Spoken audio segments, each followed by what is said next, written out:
Hello, welcome to The Honest Wargamer. I'm your host, Rob. This is our List of the Week series, which have been kind of well received. Lots of really nice comments. So thank you to everybody who has been leaving good comments.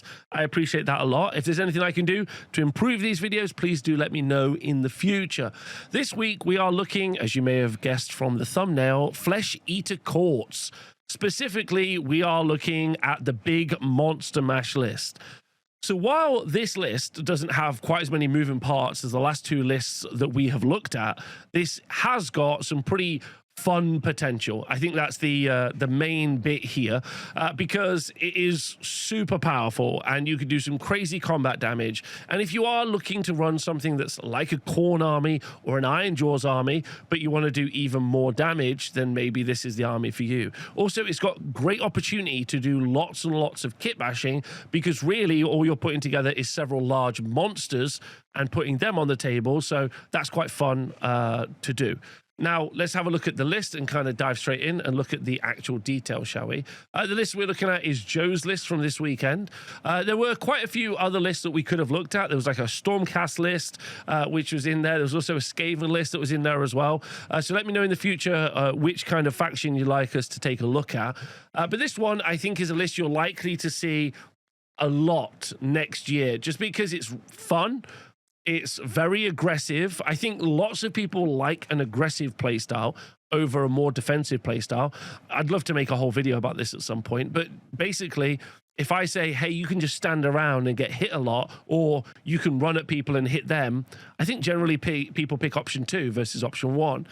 So I think people like aggro lists, so that's kind of what we're looking at today. So if we take a look, we can see that Joe's list was the Flesh Eater Courts Royal Menagerie list. That's a battle formation.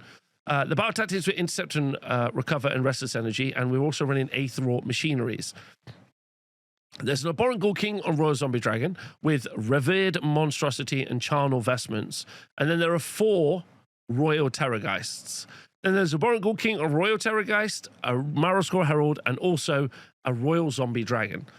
Now, before we go any further, let's talk about the difference between theme and the difference between spam. This is something that gets brought up a lot in specifically Age of Sigmar terms. I hear people say, like, I can't wait for rule of 3 as an example, even though this is an example of there being more than 3 of something with only actually 1 above 3. There's 1 extra Royal Terrorgeist. You could easily trade a Terrorgeist for a Royal Zombie Dragon and stick within the rule of 3. But generally, in my experience, theme and spam, it normally goes like this. If something's too good, taking lots of them is considered spam. If something is rubbish, but you take lots of them, looking at you, Spider-Fan Grots, but you take lots of them, that's considered theme. This, to me, is pretty thematic, right? In fact, actually, in the last edition, and in most of editions for Flesh Eater Courts, there's been a sub-faction that is revolved around the monsters of the Flesh Eater Courts, the big monstrous creatures. So that has always been an inherent theme that has existed inside of Flesh Eater Courts. So it's nice to see this, and nice to see this actually be pretty powerful. And definitely, because this list went like 4 wins and a draw at the weekend, but people have been playing this all over. Okay, so what we've got is we've got a lot of big pie plate monsters. We've got 5, 6, 7 monsters that you can run around the board, and 1 little character that's going to stand inside his little throne. Now, this is a super aggro list, and you can tell that from, and one of the reasons I picked this as well, is because the battle tactics are slightly different to the battle tactics we've seen from the past 2 lists in our kind of list deep dives, because we've got Intercept and Recover and Restless Energy.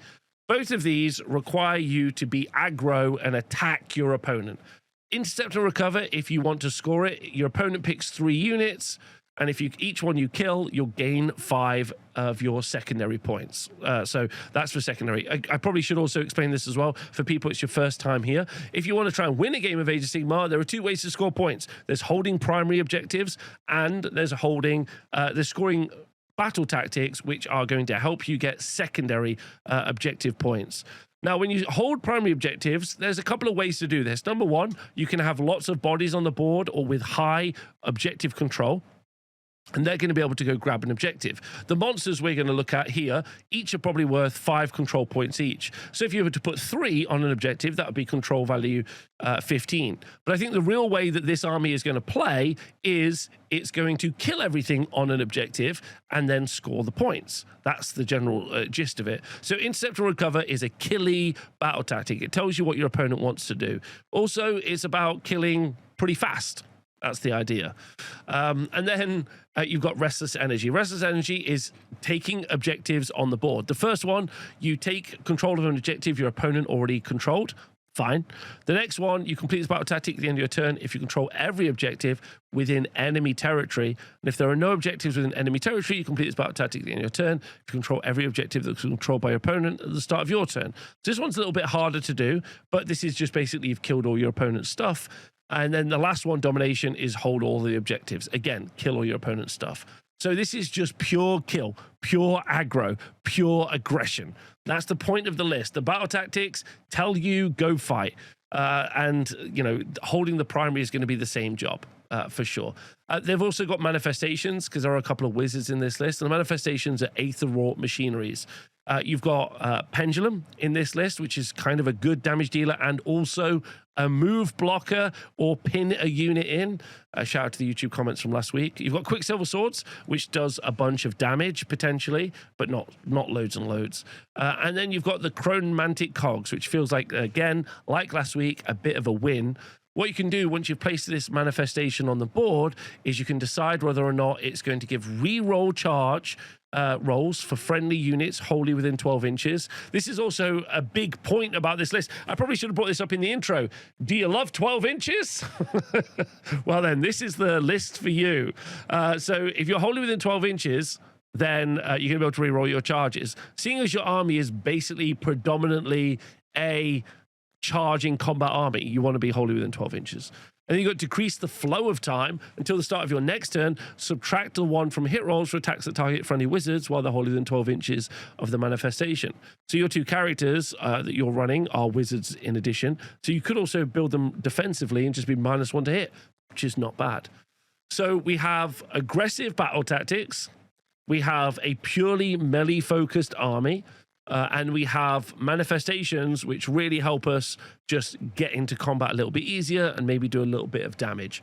That's what we're currently looking at. So if we go into Age of Index, run by Tobias, shout out to Age of Index, you can see what our list is. You can see our heroic trait is Savage Beyond Reason. We can see we've got Charnel Vestments. We're running the battle formation Royal Menagerie. And we also have a monstrous battle trait as well, a mount trait. So we're going to go look at that. But the first thing we're going to look at are, of course, going to be the battle traits for this army. So I won't go into specifically how the delusions work, but you have delusions. This is more on the Flesh-Eating Corpse player to decide. At the start of any turn, once per turn army, at the start of any turn, you roll a dice and you're either going to keep your delusion, you're going to change your delusion. Those are basically your options. And so you have generic delusions inside the battle traits, and some characters that come along also have their own delusions that they can do. And then these are going to apply to most of your units as you go through. One of the important parts about this is, so you've got the first illusion we'll look at, is a Splendor Pageant. While you believe this illusion, each time a friendly Flesh-Eating Corpse unit wholly within 12 inches of a Flesh-Eating Corpse hero uses a run ability, if you roll a 1 to 3, you can change it to a 4. While a friendly Flesh-Eating Corpse infantry hero is in combat range of any infantry, you can do something, but you have no infantry, so you don't have to think about it. But an automatic run of a 4 is quite important. Because just this could just make you go much faster. The other delusion that you can have is a Glorious Banquet. While you believe this delusion, you can add 1 to hit rolls for friendly combat attacks made by friendly Flesh-Eating Corpse units while they charge in the same turn and are wholly within 12 inches of any friendly Flesh-Eating Corpse heroes. So that's not bad. +1 to hit. We like that. That's pretty good. But there are other delusions that you're going to want to pick for this roster. The other abilities from the battle traits that affect this army is going to be Feeding Frenzy, because once per battle in any combat phase, you can use Feeding Frenzy, and you can pick a friendly Flesh-Eater Corpse hero in combat with the target. For the rest of the turn, you can add one to the attack's characteristic of melee weapons, including companion weapons, used by friendly Flesh-Eater Corpse hero units while they're holding within 12 inches of the target. So this is going to be the other Terrorgeists or the zombie dragons or something similar like that. Once per battle, you're going to be able to give everyone +1 attack, including 2 companion weapons. Now, this isn't the only way we're going to be able to get +1 attack, but it is only going to be once per battle for this particular one. This means the army really wants to have like a go turn. When everything just charges in, you pop it, everyone gets +1 attack, you just do as much damage as you possibly can. So that's what Feeding Frenzy does. It's also worth pointing out you've got Royal Blood.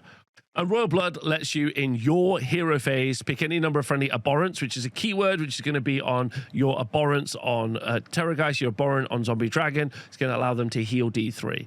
So the important part here is you've got some delusions. You've got healing, you've got once per battle +1 attack, including companion weapons. And also, you're going to be able to either potentially get some auto runs of a 4, or you're going to be able to get +1 to hit to units that charged are in this wholly within 12 inches. Told you you're going to love wholly within 12 inches. Okay, so let's take a look at our battle traits, not battle traits, our battle formation, and also the other kind of stuff that we've chosen in this list. So the passive that you get from the battle trait is Indulge My Pretties. While a friendly non-hero Flesh-Eater Corpse monster, and there are 5 of them in this list, is wholly within 12 inches of any friendly Flesh-Eater Corpse heroes, that non-hero unit can use a Rampage ability on its War Scroll, even if that ability has already been used by another friendly monster. So you could use more than one friendly ability. Sorry, Rampage, even if you've used it. That's pretty powerful. And if that non-hero unit charged in the same turn and the unmodified charge roll was a 9, it has strike first for the rest of the turn. So what I do is I charge in my, Ghoul King on Terrorgeist as an example, or Abhorrent on Terrorgeist, and then I charge in 2 Terrorgeists next to them. Well then, and they both roll 9s. Well, they both have got strike first, and they can both use the same Rampage at the same time. That doesn't include all the additional pluses to hit I'm about to give them, or plus attacks I could give them once per battle, or from other sources. There's a passive that is taken on this is Savage Beyond Reason. This is on top of our Abhorrent Ghoul King on Royal Terrorgeist. So this adds +1 to the attack's characteristic of this unit's melee weapons, including companion weapons, if it did not use a fight ability in the previous turn, and add 2 to the attack's characteristic of those weapons instead, while the unit has not used a fight ability this battle. So that's +2 attacks. Once per battle, you can add an additional 1 attack. So now we're up to 3 attacks potentially on that monster. And then we have Charnel Vestments, which is the heroic artifact, or the artifact of power that makes the unit a priest, so you can use the prayers, and you're going to want to use the prayers. We're not even going to talk about the spells because the spells suck. Oh, I should talk about the last thing, the monstrous traits. Revered Monstrosity is the monstrous trait that's been chosen. You can choose one of these. You can add 1 to hit rolls for combat attacks made by companion weapons used by other friendly non-unique Flesh-Eater Corpse monsters while they're wholly within 12 inches of this unit. So, wholly within 12 inches, guess what? You're going to get +1 attack. +1 to hit, which is pretty good. That's pretty good as well. So you got strike first on all of your Terrorgeists and your Zombie Dragon. If you roll any 9 pluses to charge, you've got +2 attacks, +1 attack on the Zombie Dragon, I think. And then you've got the ability to get +1 to hit as well on the, whichever one it is. On the, you get +1 to hit on the Abhorrent Ghoul King on Terrorgeist, I think. No, +1 to hit on the Zombie Dragon, and you get the plus extra attacks on the Terrorgeist, which makes sense because you want to try and get as many more attacks as possible. So Terrorgeist, the Abhorrent Ghoul King on Terrorgeist, potentially +2 attacks. The Ghoul King on Zombie Dragons getting +1 to hit and giving other people +1 to hit around them, which is pretty good. Okay. So Now, we're not going to talk about the spells because the spells are whatever, but what we are going to do is we're going to talk about the prayers. Now, the prayers are pretty good. First one is you can pick a Flesh Eater Corpse unit and give them a 5-up ward save. It's on a 10 or more. Then you give 2 units a 5-up ward save. Pretty good if you want to be defensive, but you might not want to be. So instead, I think you might want to choose Excommunication, where you can pick a friendly Flesh Eater Corpse priest chant this prayer and then pick a visible enemy unit within 18. To start next turn, you can ignore positive modifiers to save rolls for the target. In addition, if the chant roll is a 10+, ward rolls cannot be made for the target till your next turn. So if you wanted to, and that's what you were really keen to do, you could just be like, that unit is not going to be able to do all-out defense because you're not going to be able to do it because you can't add any positive modifiers. You also are not going to get any ward saves for that unit, and now you're going to slam into them with a ton of monsters. That's pretty good. And the last one, maybe the best one, the Summer King's Favor. You can pick a visible, friendly Flesh Eater Corpse hero wholly within 12 inches and then make a chanting roll. If you resolve the effect of Renowned Might below, if the chant roll is a 10+, you can do Renowned Might and Righteous Tenacity. Renowned Might adds +1 to the damage characteristic of the target's melee weapon for the rest of the turn, but Righteous Tenacity gives the target fight twice, with obviously the second fight being in the strike last step. So potentially what we are going to do is add +1 to damage to a unit. We're going to make it fight twice. We're going to give it an extra 3 attacks. And it's going to go bananas and just do a ton of damage. So let's take a look at the actual units and see what they do. Oh, actually, before we do that, let's talk about one last thing. Let's talk about the interaction between the terrain feature and also the other units. So the Charnel Throne terrain feature has got 10 health and a 4-up save. The important part about this is while it has a steward, which is going to be our Marrow Scroll Herald, while it has a steward, you're going to be able to use the Ruler of All They Survey in your movement phase. If this terrain feature has a steward, you pick a visible, friendly, non-hero Flesh Eater Corpse unit to be the target. The target can move D3 inches. If the target was set up this turn, it can move D6 inches instead. This is pretty important because of the zombie. And there's the Marrow Scroll Herald. The Marrow Scroll Herald is importantly... the Marrow Scroll Herald has got the ability to give a unit strike last, potentially. But that's not really what's important. Important, we've got the Royal Terrorgeist. The Royal Terrorgeist, this is the unridden Terrorgeist, has the ability... Not Terrorgeist, Zombie Dragon, sorry. The Royal Zombie Dragon, importantly, has, and there's only one in this list, has the ability to go into Deep Strike. That's what it does. Via On Rotten Wings. Once per turn in your movement phase, you remove this unit from the battlefield and set it up again on the battlefield more than 9 inches from all enemy units. This means you're going to be able to use the Marrow Scroll Herald on the Charnel Throne to give it an additional D6-inch move. So now you land 9 inches away from the enemy and you move D6 inches, right? That's amazing. So you're going to be able to do a ton of damage. Okay, once you charge in, and don't forget, if you charge on a 9+ and you end up within 12 inches of a character, then you are going to be able to get strike first as well, which is pretty great. And once per turn in any combat phase, you can use the Rampage Soaring Terror. If this unit charges turn, roll a dice on a 3+, it can move 2 D6 inches. So I drop 9 away, I move D6 inches forward. I charge, I move an additional 2 D6 inches on a 3-up, sorry. It can pass through the combat range of enemy units, then pick an enemy unit that this unit passed across during that move, inflict D3 mortal damage on the enemy unit. So potentially, this unit can go 3 inches away, charge 12 inches, and move an additional 12 inches. So it can pick itself up from one corner of the board, be in another corner of the board on an objective, terrain feature, whatever it might want to do, and just be anywhere it wants to be. Now, it's not a massive 130 mil base, but that's pretty fun. For its actual attacks, it's got 7 attacks with its Draconic Claws, which are 4s, 2s, rend 1, damage 2. But don't forget, we can give additional attacks to this thing if we want to. It's got 14 health on a 4-up save. So we can give additional attacks to the Draconic Claws. We can give them pluses to hit as well and give them strike first. If we want. So that's what that does. Now let's take a look at our 2 heroes that we've got.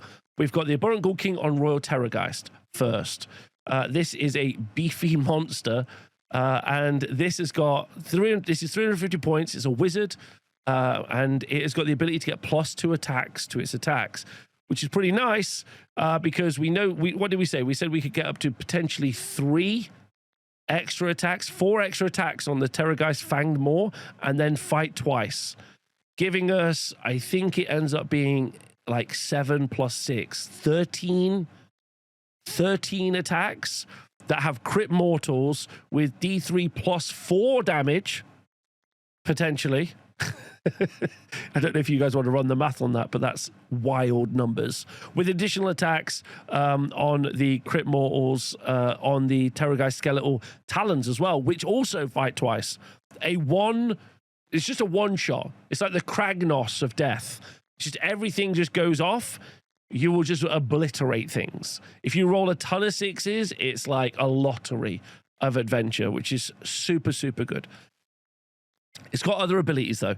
It's got Ferocious Hunger. Once per turn, any combat phase, roll a dice on 3+, add 1 to hit rolls for attacks made by this unit's companion and melee weapons for the rest of the turn. So just a natural +1 to hit. It's also got Wicked Predator, which is done in any combat phase. Pick an enemy unit in combat with this unit to be the target. For each champion, standard bearer, and musician in the target, add 1 to the attacks characteristic of this unit's Terrorgeist Skeletal Talons to a maximum of 10. Those additional attacks must target that enemy unit. So straight up to 10 attacks that are damaged to with crit mortals. And then you've got a Majestic Menagerie. So this is a delusion. This goes back to our battle traits. If you bring this character along, you can pick their delusion at the start of your first turn. While you believe this delusion, you can add 1 to the attacks characteristic of companion melee weapons used by friendly Flesh Eater Courts units while they're wholly within 12 inches of any Flesh Eater Courts heroes. So now, +1 attack to this guy, +1 attack to a couple of Terrorgeists that are knocking around it. Once per battle, an additional +1 attack to those units as well. Lots of extra attacks. So not only is this a singular, amazing combat piece with prayer support, it's got the ability to just absolutely delete whole armies. It's also got the ability to make other units around it that much more powerful. So very, very good. The Abhorrent Ghoul King on Zombie Dragon has got a slightly different profile. In that it doesn't have the crit mortals that you get from the Terrorgeist. Instead, you've got like 7 attacks. Don't forget these are going to be getting +1 to hit. Wound on 2, rend 1, damage 2, and the Draconic Jaws have got crit auto wound, but they're hitting on 4s, will be wounding on 3s. Hitting on 3s, wound on 2s, rend 2, damage 4. And again, you can have additional attacks on this model. So you are going to be getting some big damage from this as well. But that's not all that we've got. You've got a passive and a delusion if you'd like. While you believe this delusion, you can add 1 to charge rolls for any knights, units, and monsters while they're within 12 inches of any Flesh Eater Courts heroes. However, you can add 2 to charge rolls for knights and monsters while they're wholly within 12 inches of any Abhorrent Ghoul Kings and Royal Zombie Dragons. So you can add +1 to charge or +2 to charge. But that's not all that we get. We have Monstrous Hunger as a passive. While they're wholly within 12 inches of this unit, friendly non-hero Flesh Eater Courts monsters can use charge abilities even if they use a run ability this turn. That's right. Your movement 12 monsters can run and charge. So you really just can't get away from this unit. I should also point out that all of these monsters have got control value 5, so they can just swamp an objective and go smash stuff, which is very good. And again, this guy's a fighting monster with a rampage called Draconic Terror. Any combat phase, pick an enemy unit in combat with this unit to be the target, roll a dice. If the roll exceeds the target's control characteristic, the target cannot use commands, which is good for stopping all-out defense against this unit. It's also a wizard. It's got fly. It's got ward save. I didn't even point out that it's got 16 health on a 4-up save. Yeah, keeping all of those giant bases wholly within 12 inches is the hard bit about this list. Also remembering all the buffs that you can do. And lastly, why are there 4 Terrorgeists in this list? Well, it's really easy. It's this Fanged Maw ability. These things have got 14 health on a 4-up save, which is not too bad. They're pretty cheap at 230 points each.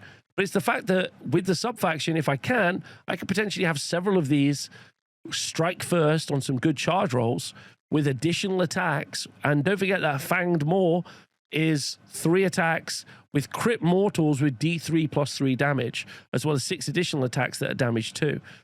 You can obviously increase how many attacks they are. You can add the pluses to hit, which is pretty good. And each one is also doing a single D6 shot. This is effectively as good as a cannon because it moves 12 inches. It's got range 10, so it's a 22-inch cannonball that hits on a 4 for 230 points. That's pretty good. For free. That's for free. In addition, don't forget you can do the same rampage more than once. And the rampage that you get is Shriek of Terror. You pick an enemy infantry unit in combat with this unit to be the target. You roll a dice for each model in the target unit. For each 6+, inflict 1 mortal damage. If 3 or more damage points are allocated to the target, subtract 1 from hit rolls, the target's attacks for the rest of the turn. So that unit can reduce down how effectively the enemy unit is going to be able to hit you back. And finally, they've got ability called Wicked Predator. Pick an enemy unit in combat with this unit to be the target. For each champion, standard bearer, etc., you can have extra attacks on the skeletal talons up to 10 attacks. So you can go up to potentially having 10 damage to attacks. Okay. So putting this all together, you have an army that can effectively run and charge. You got an army that can get additional pluses to hit, that can deep strike if they want to and slow down the tempo.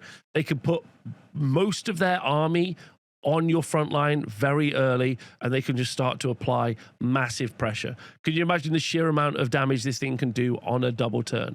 And the entire time, you have to be really conscious of not getting picked apart. You can't trade very effectively because it could just put a lot of its resources in one space. This brings up a really interesting point about playing Age of Sigmar, which I guess this series or this list series is meant to help people with. High pressure armies are incredibly difficult to deal with. And sometimes when those high pressure armies are too good, this can just become too problematic for many new people. They can just be like, he just put 7 monsters right in front of me. I didn't know what to do. This is quite hard. Genuinely, this is a challenging prospect, even for the most senior of players. In this situation, we normally talk about like counterpunch lists or, you know, lists that are able to like bring down these sorts of units. But ultimately, Age of Sigmar is a game where it doesn't really expect you to put all of your pressure in a single place and then get a double turn. It really isn't built for that kind of like aggressive singularity. And when it does happen, when it works really well, it can become incredibly devastating. However, there are ways to deal with this. Screens, which is where you take small, cheap units and you put them in front so that you give yourself a bit of breathing room and you try to bring each one down in order, can be quite effective. Having units that maybe can deep strike to grab back objectives while they rush everything forward can be good. Although generally I tend to find some players will be really smart and they'll like use some of these characters or some of these models to, you know, guard dog those back objectives. So that's something that you see a lot. But screens are good. You're going to need high rend units, and you're just going to need to focus down each one as fast as you possibly can. It can be really easy to think to go for the hero versions because they're providing all of the buffs and also doing big amounts of damage. But if you can just take down 2 or 3 of the big monsters relatively quickly, then your opponent doesn't have as much stuff to be running around the board and grabbing objectives. So that can be like a good strategy for trying to start to deal with these things. It really depends on which army you're playing at. Some armies are going to really enjoy going into this. They're going to want to throw a bunch of brutes at it. They'll love that. But some armies are going to really struggle, and I can see why. And I can see why the list is doing so well. I can also see why hopefully it'll be a list that'll inspire a bunch of people and people will be like, actually, this is a list I really want to play because this sounds crazy. It's so aggro. There's so much aggression here, which is super fun. And you can play it more well-paced. You don't have to have the tempo be so very high. You could just kind of move around the mid-board, you know, generally threaten that you're going to be in one spot. That's a good strategy to do as well. This will be fascinating. We are building the bat rep room here in the TSN Arena, and next year we'll be bringing you bat reps on Patreon. So hopefully we'll start to see some of these armies on the table, and I'll be able to, you know, showcase more exactly how these play and what they look like. Really fun list. Very tempted to pick it up. I will say, just to be careful, buyer's remorse. Not sure you're always going to be able to fit 7 monsters into a list. I don't think that's something that's going to always be able to, something you can do. But just be really conscious of that. That's something you want to be aware of. If you do decide to jump in at this point and think, Rob, that sounds brilliant. So let me know again what you think of the list series. And if you're enjoying these videos, I want to say thank you very much to everyone for watching. Thank you to everyone on Patreon for supporting me. I'll see you soon. Bye.